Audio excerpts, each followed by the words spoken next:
It's New Year's Day 2026, and I'm reflecting on a conversation I had recently with someone close to me about kindness. Interestingly, I had already been thinking about this a few days earlier.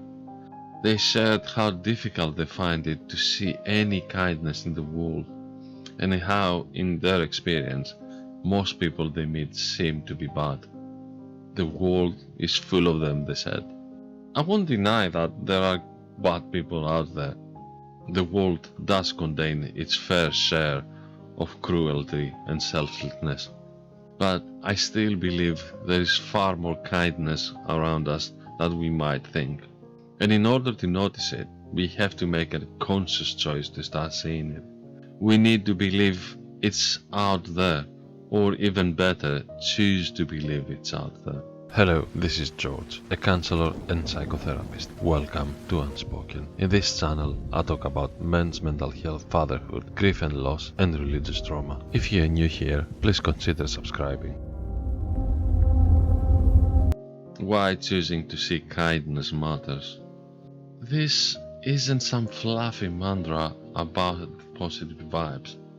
As I have written before, there is power in thinking negatively too.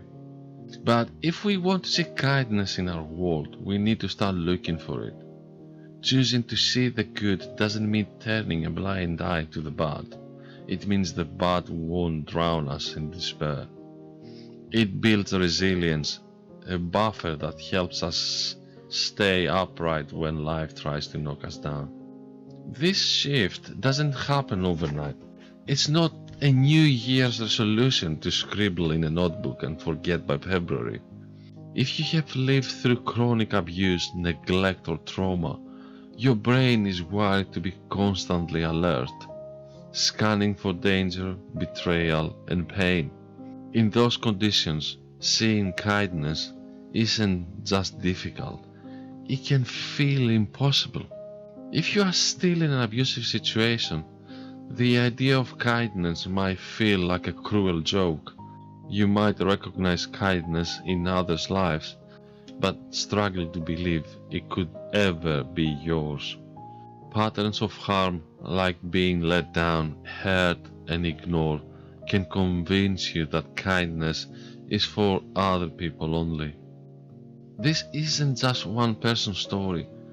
Countless counselors hear versions of this every week. It is in the literature we study, the books we read, and the training we receive to become better therapists.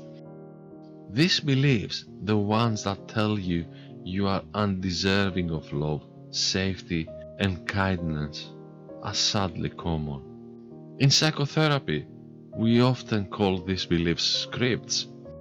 They are deeply ingrained ideas we have absorbed, usually without realizing it, about who we are and what we deserve.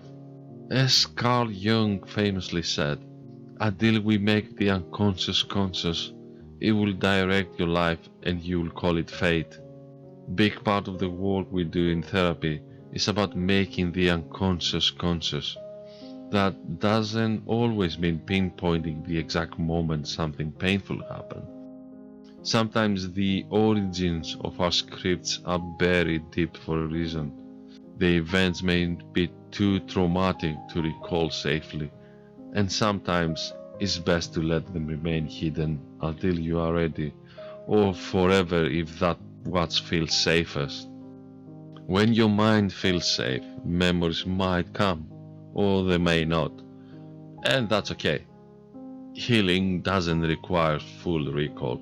No one, not even your therapist, has the right to push you into places you are not ready to explore. Your safety, your pace, and your consent comes first. Even if you can't remember the source of your pain, the effects are still there. Trauma leaves an imprint. It affects your physical health, your emotional well-being, and your relationships, including your ability to perceive kindness. You might not remember what happened, but your nervous system does. It expects danger because it has been trained to expect danger.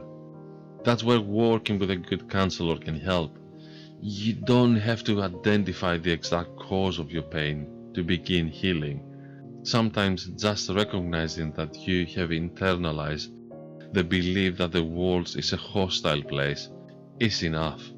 Noticing that grip is the first step in loosening its grip. And if you are no longer in an abusive situation, continuing to live in survival mode is not healthy for you or your loved ones.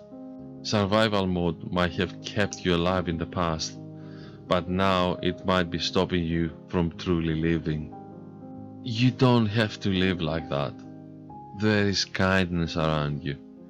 Choosing to start looking for it won't change your life overnight, but each day it will get a little easier, a little clearer, a little more real. Practicing kindness can start small. Offer a smile to someone you pass.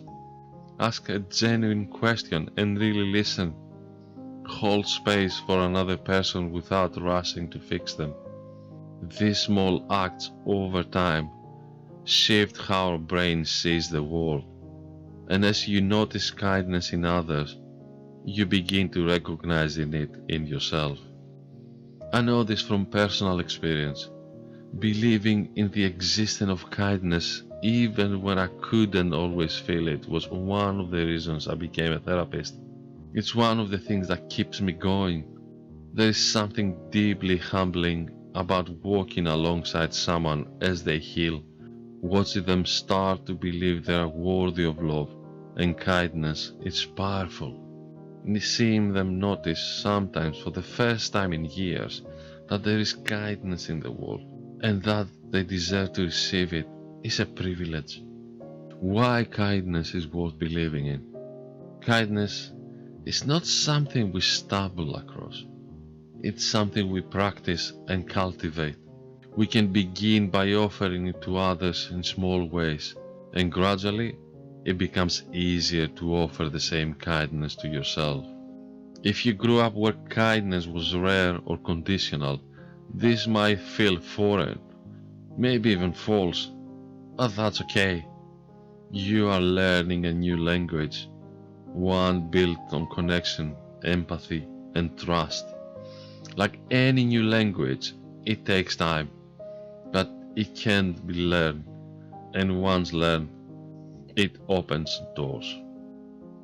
Therapy doesn't promise quick fixes, but it can provide a space where you can begin to believe in kindness again, where your unconscious can be gently brought into the light, and where a new beginning becomes possible.